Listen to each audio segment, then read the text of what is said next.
Welcome sa SMP TV. Sobra ang lungkot ng GMA News reporting team nang kanilang inanunsyo ang pagpanaw ng sikat na reporter at investigador host na si Mike Enriquez.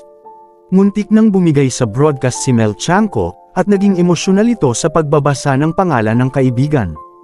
Halos hindi niya mabigkas ang kanyang ibabalita dahil sa kalungkutang hatid ng pagpanaw ng award-winner reporter.